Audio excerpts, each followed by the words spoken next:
Makes Me Wanna Holler by Nathan McCall. Chapter 20. Time. I was standing in my cell doorway, checking out the scene on the floor below, when a white convict appeared in the doorway across from mine. He stood stark still and looked straight ahead. Without saying a word, he lifted a razor blade in one hand and began slashing the wrist of the other, squirting blood everywhere. He kept slashing, rapid fire, until finally he dropped the razor and slumped to the floor, knocking his head against the bars as he went down. Other inmates standing in their doorways spotted him and yelled, "Guard! Guard! Guard!" Guards came running, rushed the unconscious inmate to the dispensary, and ordered a hall boy to clean up the pool of blood oozing down the walkway. Later, when I asked the hall boy why the dude had tried to take himself out, he said that time came down on him and he couldn't take the pressure. You know them white boys can't handle time like us brothers. They weak. It was a macho thing for a guy to be able to handle his time. Still, every once in a while, time got to everybody, no matter how tough they were. Hard time came in seasonal waves that wiped out whole groups of cats like a monsoon. Winter was easiest on everybody. There was the sense that you really weren't missing anything on the streets because everyone was indoors. Spring and summer were hell. The Dear John later started flowing in, sending heartbroken dudes to the fence for a clean, fast break over and into the courtyard. Fall was a wash. The weather was nice enough to make you think of home, but winter was just ahead, giving you something to look forward to. Time. I saw the lifers go through some serious changes about time. Some days, those cats carried theirs as good as anybody else, but other days they didn't. You can look in their eyes sometimes and tell they had run across a calendar. One of those calendars that lets you know what day of the week your birthday will fall on 10 years from now. Or you can see in the wild way they started acting and talking that they were on the edge. Then it was time to get away from them. Go to the other side of the prison yard and watch the fireworks. They went off. Especially the brothers. They were determined not to go down kicking and screaming and slashing their wrists like the white boys. The brothers considered themselves too hard for that. When the time got to be too much for them, they go fuck with somebody and get themselves in a situation where there was no win. It was their way of saying, "Go on, kill me. Give me a glorious way to get out of this shit." My time started coming down to me when I realized I reached the 1 year mark and had at least 2 to go. I tried to cling tighter to Liz, but that didn't work. After I was transferred from jail to Southampton, it seemed we both backed out of the marriage plans. She didn't bring it up, and neither did I. Liz's visits and letters slacked off, and I felt myself slipping out of touch with the outside world. When Liz did visit, she seemed distant and nervous, like there was something she wanted to tell me but couldn't get out. That drove me crazy, along with about 100,000 other irritations that constantly fucked with my head. I thought a lot about the irony of the year 1976. It was a year Alice Haley published the slave epic Roots, and the country was celebrating the 200th year of its freedom from tyranny. It seemed that every time I opened a magazine or walked past a TV set, there was talk about the year-long bicentennial celebration. I heard white people brag about being free, white, and 21. There I was, black, 21, and in the penitentiary. It seemed I'd gotten it all wrong. It's a weird feeling being on the edge and knowing that there's not much you can do about it but hang on. You can't get help for prison depression. You can't go to a counselor and say, "Look, I need a weekend pass. This punishment thing is taking more out of me than I think it was intended to take." I didn't want to admit it to myself that the time was getting to me that much, let alone admit it to somebody else. So I determined to do the macho thing, suffer quietly. Sometimes it got so bad I had to whisper to myself, "Hold on, Nate. Hold on." Frustrated and depressed, I went to the prison and brought a green spiral-bound tablet and started a journal, partly out of a need to capture my fears and feelings, and partly to practice using the new words I learned. I adopted a journal theme, a quote I ran across by the writer Oliver Wendell Holmes, an encouragement to keep me pushing ahead and holding on. I find the great things in this world is not so much where we stand as in what direction we are moving. To reach the port of heaven, we must sail, sometimes with the wind and sometimes against it. But we must sail and not drift nor lie at anchor. It made me feel better sometimes to get something down on paper just like I felt it. It brought a kind of relief to be able to describe my pain. It was like, if I could describe it, it lost some of its power over me. I jotted down innermost thoughts I couldn't verbalize to anyone else, recorded what I saw around me, and expressed feelings inspired by things I read. Often, the thoughts I wrote down reflected my struggle with time. Each day, I inspire myself with the hope that by some miracle of God or act of legislator, I will soon regain my freedom. However, from occasional conversations, I find that many other inmates have entertained the same hope for years. May 21st, 1976. Even the guys doing less than life had a hard time. Anything in the double digits, 10 years to serve, 20, 40, 60, could be a backbreaker. I had a buddy, Cincinnati, real outgoing cat. Every time you saw him, he was talking buku trash. But Cincinnati was doing a hard 40, and it drove him up a wall at least twice a week. He fought it by trying to keep super busy. With a white towel hung loosely over his shoulder and several cartons of cigarettes tucked under his arm, Cincinnati, we called him that because that's where he was from, would bop briskly across the yard, intent on his missions. He'd stop and jawbone with a group of guys hanging out near the canteen, then hand a carton of cigarettes to one of them and hurry off to the next meeting. Cincinnati was one of several major dealers at Southampton who used the drug peddling skills they learned on the streets to exploit the crude prison economy. In that economy, cigarettes replaced money as the medium of exchange. Favors and merchandise were negotiated in terms of their worth in packs of cigarettes. For 12 cartons of cigarettes, a guy could take out a contract to have somebody set up on a drug bust or get them double banked or shanked. 8 packs could get you a snappy pair of prison brogans from one of the brothers on the shoe shop crew.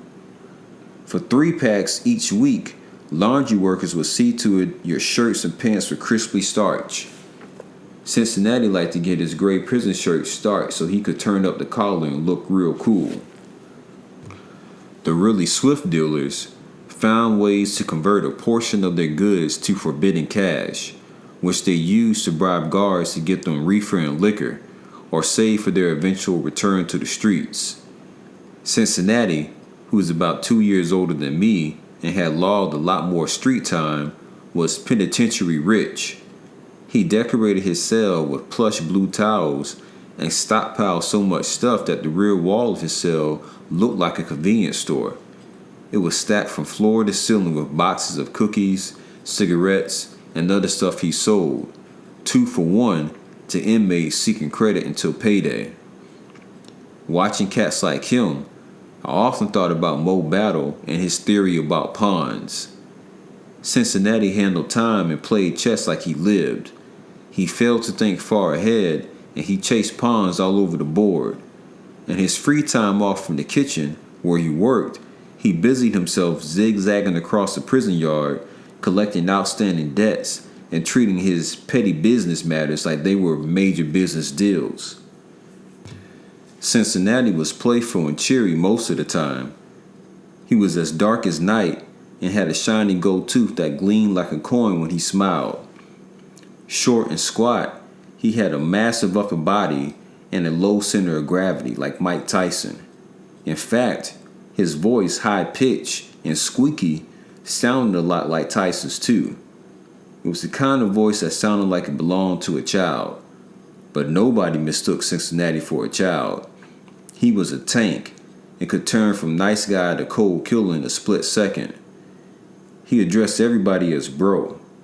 I seen him on the yard and say, "Yo, Cincinnati, what's happening?" And if he was in a good mood, he'd say, "Bro, Nate, life ain't nothing but a meatball." But time came down on Cincinnati like it did on everybody else. He had to do at least 10 of his 40 years before going up for parole. I could tell when he was thinking about it. I'd run into him on the yard and say, "What's happening, Cincinnati?" He'd shake his head sadly and say, "Bro, Nate, I'm busted, disgusted, and can't be trusted." Cincinnati was so far away from home that he never got visits. On visiting days, he usually went out to the main sidewalk on the yard and looked through the fences as people visiting other inmates pulled into the parking lot. Other times, I could tell how depressed he was by the way he handled the defeat on the chessboard. I beat him all the time and taunted him, but sometimes he didn't take it well. Just before I put him in checkmate, he'd get frustrated and knock one of his big arms against the board, sending the pieces crashing to the floor. Then he looked up with a straight face and say, "Oh, I'm sorry, bro, Nate. I didn't mean to do that." We were playing chess one day when Cincinnati stared at the board a long time without making a move. I got impatient. "Go on and move, man. You're going to lose anyway." Ignoring me, Cincinnati kept his eyes glued to the board and didn't speak for a long time. After a while, he said, "Bro, Nate, I'm going to make a break for the fence. I've been thinking about it a long time. I got a lot of money saved up. I can get out of state. You want to come?" Any inmate who said he's never thought about escaping is either lying or telling the sad truth. The sad truth is, the only dudes who don't think about making a break are those who are either so institutionalized that their thoughts seldom go beyond the prison gates, or who were so poor in the streets that they had been rescued and are glad to be someplace where they are guaranteed 3 hots and a cot. There were a few desperate, fleeting moments when I thought half seriously about making a run. Southampton is ringed by a tall, barbed wire fence with electrical current running through it, but everybody knew the heat was turned off much of the time. Sometimes I stare at the fence and think about how to scale it.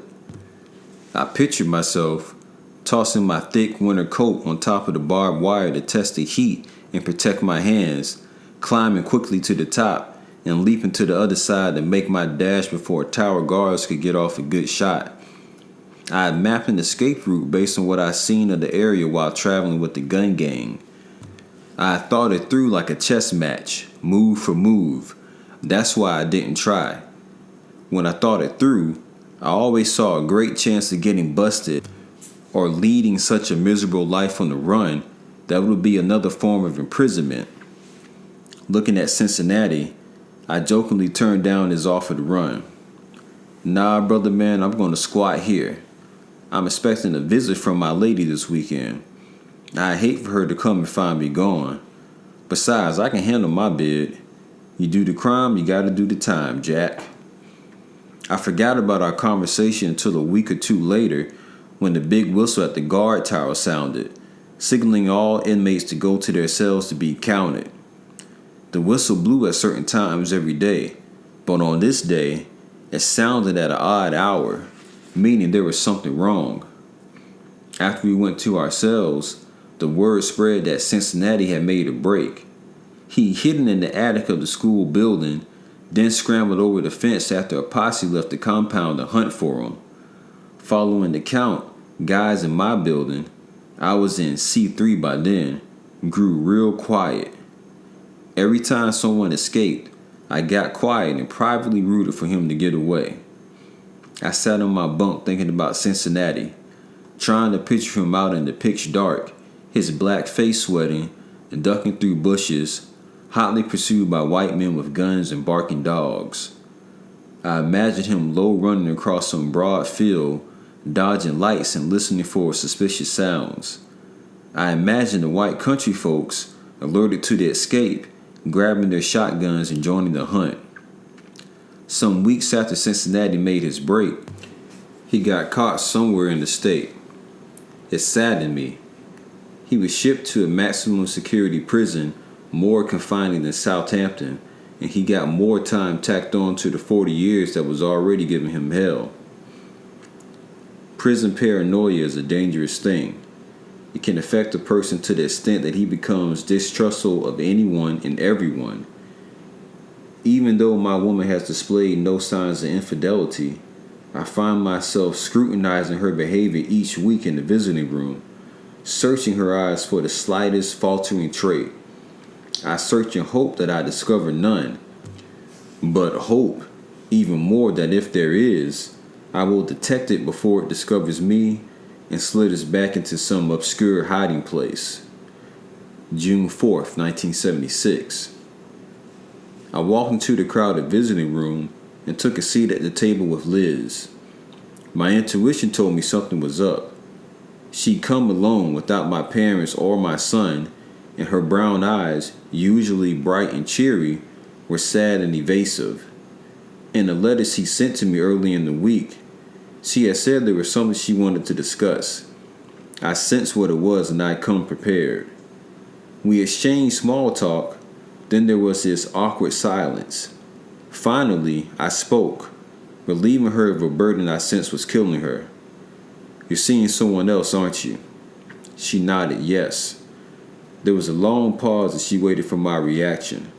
I looked down at the floor and thought about what I'd just heard. My worst fear had come true. Liz couldn't hang. I'd have to do the time alone.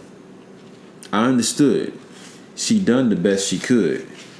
She'd been a hell of a lot more supportive and reliable than I would have been under the circumstances. The best I could do was be grateful for what she'd done. Take it and grow, as she used to say. I tried to put on a brave face and I said, "I understand, really. Well, nothing I can do about that but wish you the best. I would like you to hang in there with me, but really, I don't know when I'm getting out of here." She listened quietly and nodded as I talked. When I finished, she didn't say much. We sat there bummed out looking at each other.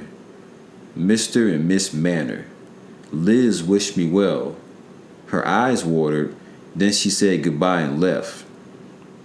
I practically ran back to my cell that Saturday morning. I wanted to get back there before the tear ducts burst. It was like trying to get to the bathroom before the bladder gives out. I made it, went inside, and flopped down on the stool. I turned on the stereo, slid in one of my favorite gospel tapes, Amazing Grace by Aretha Franklin, and closed my eyes. The tape opened with a song called "Mary, Don't You Weep." The deep strains of a full gospel choir, comforting the sister of Lazarus after his death, sang in a rich harmony that sent shivers through me. Hush, Mary, don't you weep. Hush, Mary, don't you weep. When I heard those words, the floodgate burst and a tear started streaming down my face. Streaming. The pain ran so deep it felt physical, like somebody was pounding on my chest. I had never been hurt by a woman before.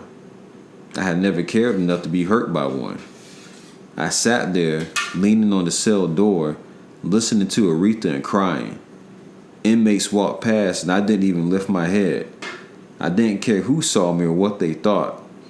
I was crushed, wasted.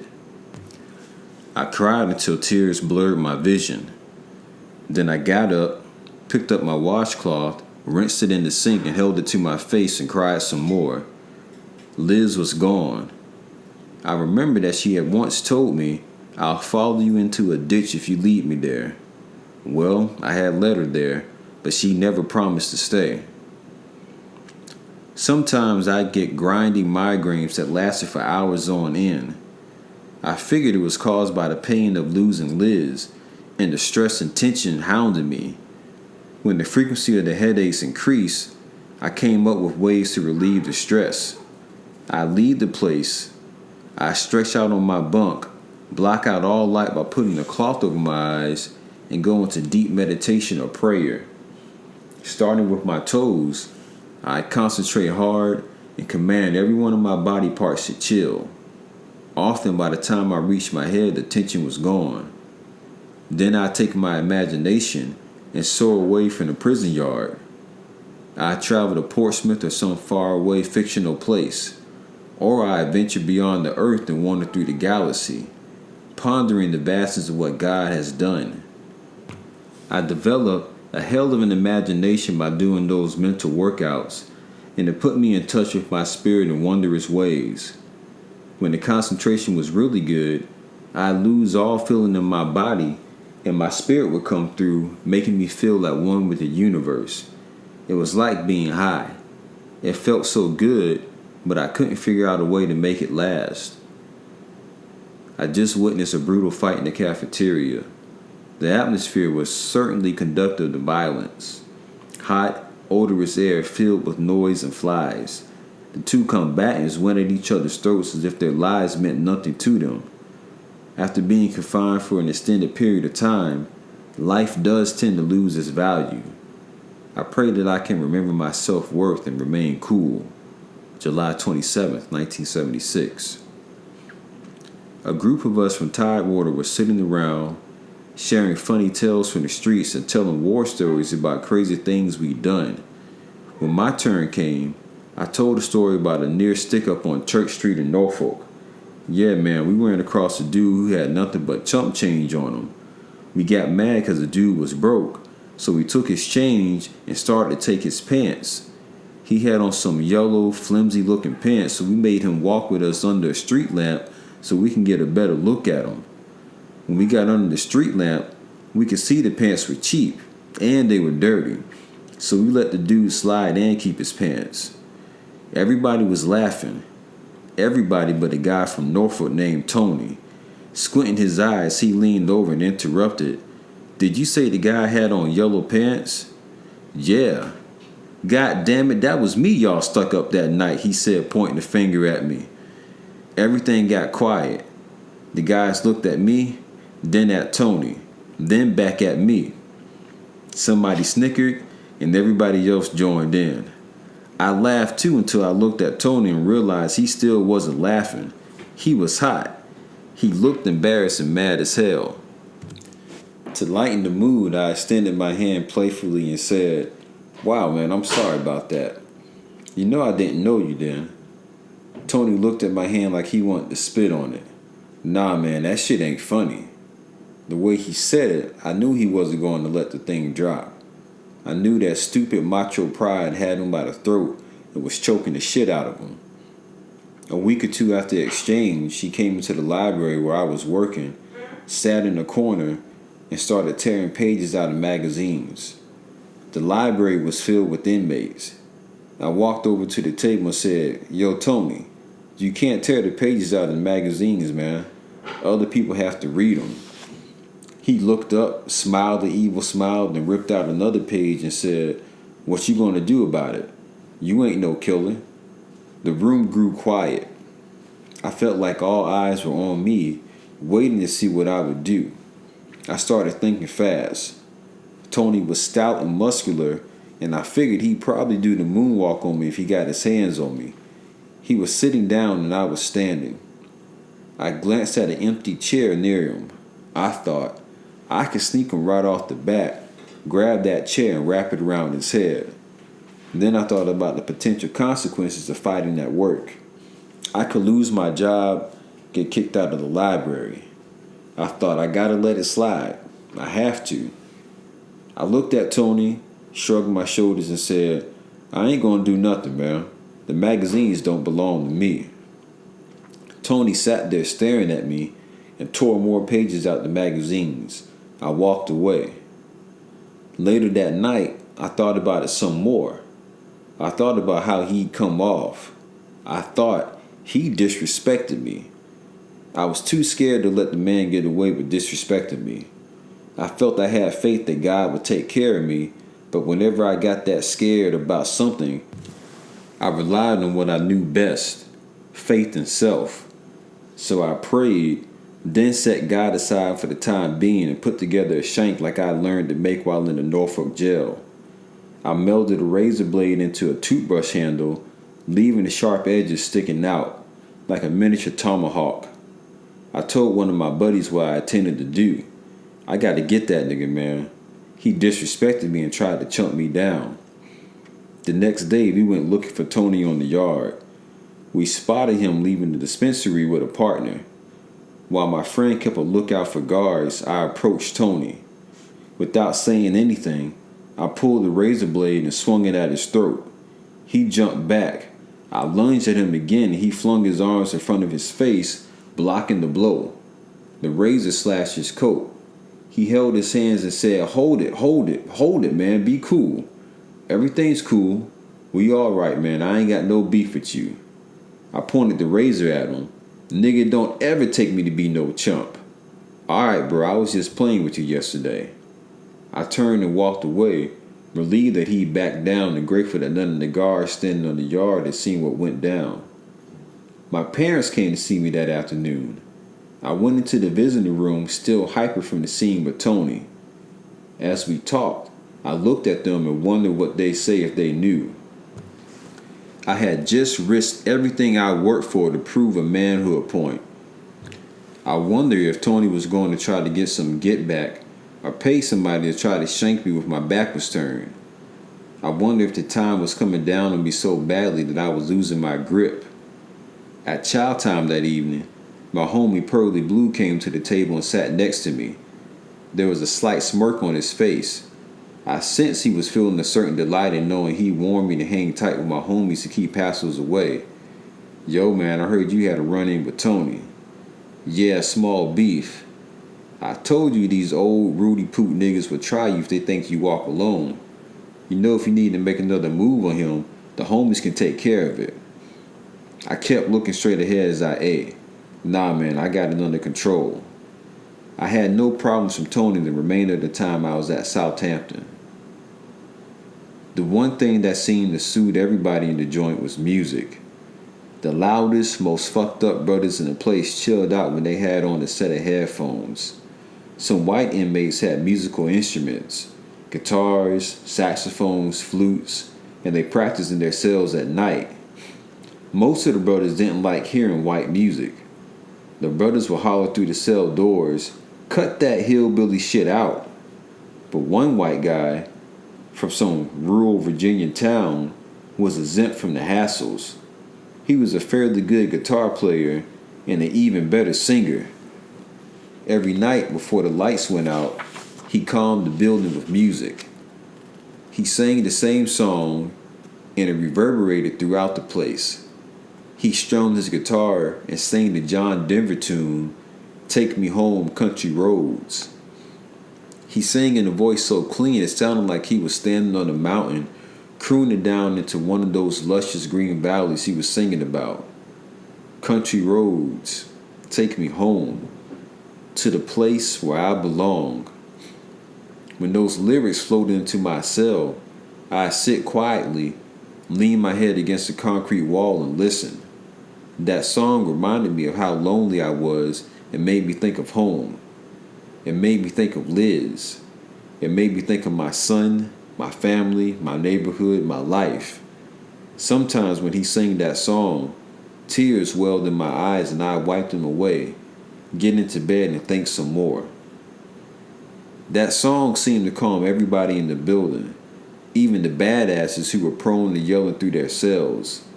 It had the soothing effect of a lullaby sung by a parent to a bunch of children.